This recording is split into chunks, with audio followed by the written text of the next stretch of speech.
గీ ముచ్చట గిట్లుంటే movie artist association Sampath Nayak మాత్రం గట్టిగానే ఇచ్చి పడేసిండు. నిరుపేదల రక్తాన్ని పిండిన పైసలతోటి సంబంధం ఉన్న మంగ్లీని సినిమాల నుంచి వెలేయాలని సినిమా వాళ్ళకి ఫిర్యాదు చేసిండు. మట్టి మనుషుల గొంతుకని చెప్పుకునే మంగ్లీ నువ్వు అన్ని మాట్లాడుతున్నావు కానీ అస్సలు ప్రశ్నలకు సమాధానం చెప్తలేవు.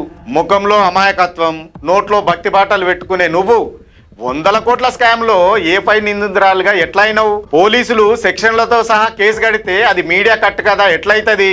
నిప్పు లేందే పొగరాదంటారు కదా.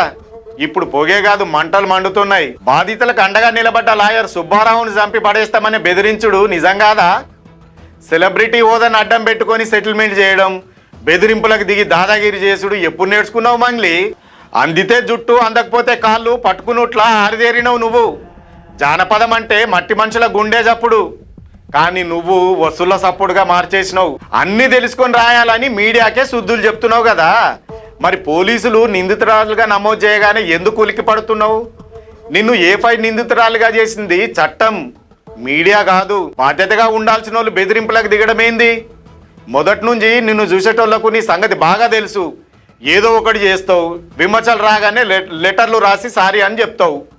ఇది నీకు పాత అలవాటే కదా. బాధ్యతగా ఉండాల్సిన వాళ్ళు బెదిరింపులకు దిగడమేంది? మొదటి నుంచి నిన్ను చూసేటోళ్లకు నీ సంగతి బాగా తెలుసు. ఏదో ఒకటి చేస్తావు, మళ్ళీ విమర్శలు రాగానే లెటర్లు రాసి సారీ అని చెప్తావు. ఇది నీకు పాత అలవాటే కదా. అప్పట్లో బోనాల పాటలో అమ్మవారిని ఏదో అని నాలుకే గరుచుకున్నావు. మొన్న బాలీవుడ్ సినిమాల గలీజ్ పాట వాడినవాటగా, లొల్లిగా అంగనే సారీ అని తప్పించుకుంటావు. కానీ గిది పేదల పైసల ముచ్చట. నంగనాచి నటన ఇక్కడ నడవదు. వచ్చిన అవకాశాలను వాడుకోవడంలా బాగానే ఆరిదేరినవు. చేసిన తప్పులు బయటపడకుండా పెద్ద పెద్దోళ్ళని వాడుకుంటున్నావు. కానీ నువ్వు పాటలు వాడుడు కాకుండా నటిస్తే ఇంకా రాణిస్తావంటుర్రు జనం. ఏమంటే ప్రతి పండగకు ఒక పాట వదులుతావు, భక్తిని కూడా వ్యాపారంగా మార్చినావు. ఓ పక్క పవిత్రమైన పాటలు వాడుతావు, మరో దిక్కు చంపుతామని బెదిరిస్తావు. జనం నిన్ను ఒక కళాకారునిగా చూసిండ్రు, కానీ నువ్వు మాత్రం నీ పాట వెనుక గిన్ని గలీసి పనులు చేస్తున్నావని ఇన్ని రోజులు తెలవలే.